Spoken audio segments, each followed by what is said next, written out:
Hello বন্ধুরা, আমি সুমিতা। আমি আবার চলে এসেছি আমার ছোট্ট একটি কিচেনে। এই যে দেখুন আমার কিচেন। এখানে আমি চলে এসেছি আপনাদের সাথে একটি রান্না শেয়ার করার জন্য।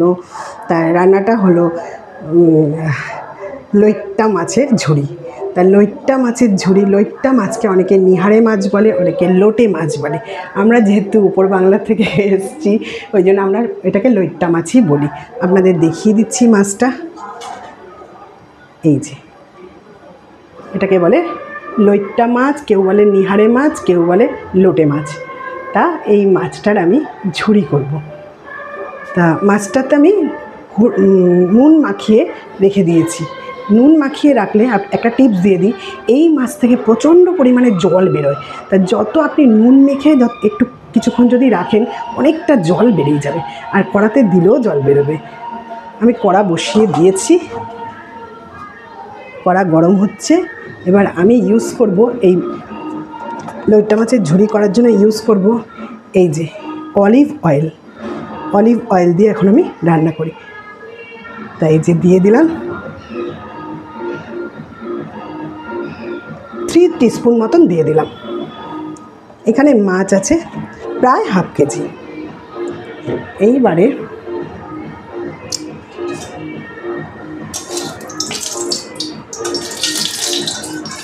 কড়াটা গরম হয়ে গেছে, এই জন্য তেলটা তাড়াতাড়ি গরম হয়ে যাচ্ছে। এইবার আমি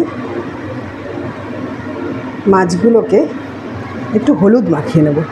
আগে জলটা ফেলে নেব, তারপর।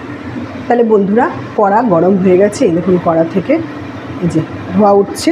এবার আমি ফোড়নের জন্য দুটো শুকনো লঙ্কা ছিঁড়ে নিয়েছি আর সাদা জিরে নিয়ে নিয়েছি, দিয়ে দিলাম ফোড়ন। এইবার প্রায় 1.5টা মতো পেঁয়াজ আমি কেটে নিয়েছি, ফোড়নের ওপরে দিয়ে দেবো। এবার নাড়ানাড়ি করব।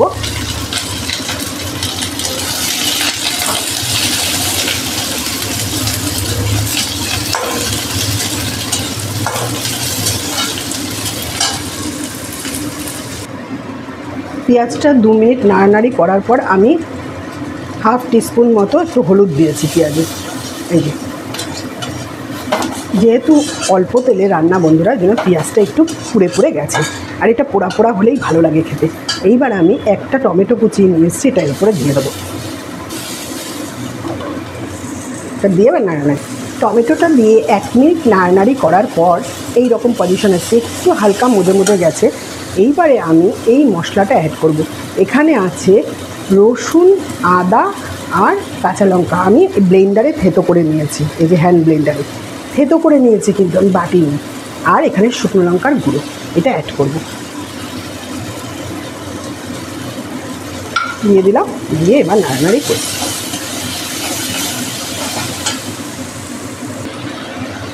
প্রায় 1 মিনিট নাড়ানাড়ি করার পরে তেল ছাড়তে যখন শুরু করে দেবে, তখন আমি 1 টিস্পুন জিরের গুঁড়ো দিয়ে দেবো।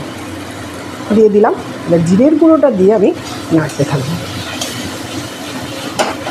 নেড়ে নিয়ে মাছগুলোতে যে নুন হলুদ মাখিয়ে রেখে দিয়েছিলাম, সেই মাছগুলো এখানে দিয়ে দেবো।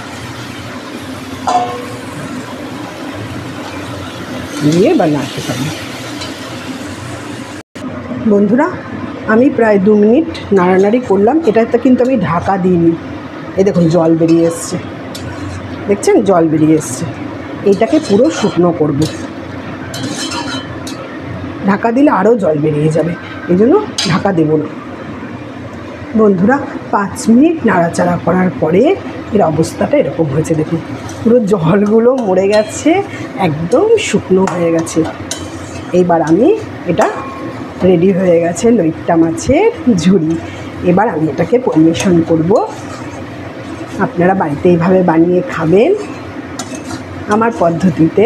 যদি আপনাদের ভালো লাগে তাহলে আমাকে অবশ্যই জানাবেন, জানাতে কিন্তু ভুলে যাবেন না। আর আমার রেডি হয়ে গেছে, এবার পরিবেশনটা আমি করব। তা আমি টিপসও দিয়েছি, টিপসটা মাথায় রাখবেন আর এইভাবে আমাকে সাহায্য করবেন। যদি ভালো লাগে একটা লাইক করে দেবেন। তো বন্ধুরা, আমি এই যে বাটিতে তুলে নিয়েছি। গার্নিশিংয়ের জন্য একটু লেটুস পাতা আর একটা টমেটো দিয়েছি। তা আমার রেডি হয়ে গেল আমার লইট্টা মাছের ঝুড়ি। আপনারা বাড়িতে বানাবেন, যদি ভালো লাগে অবশ্যই আমাকে জানাবেন, করে খাবেন আমার পদ্ধতিতে। তাহলে আজকে এই পর্যন্তই, আবার যখন যা কিছু করব চলে আসবো আপনাদের সামনে নিয়ে। আজকে এই পর্যন্তই।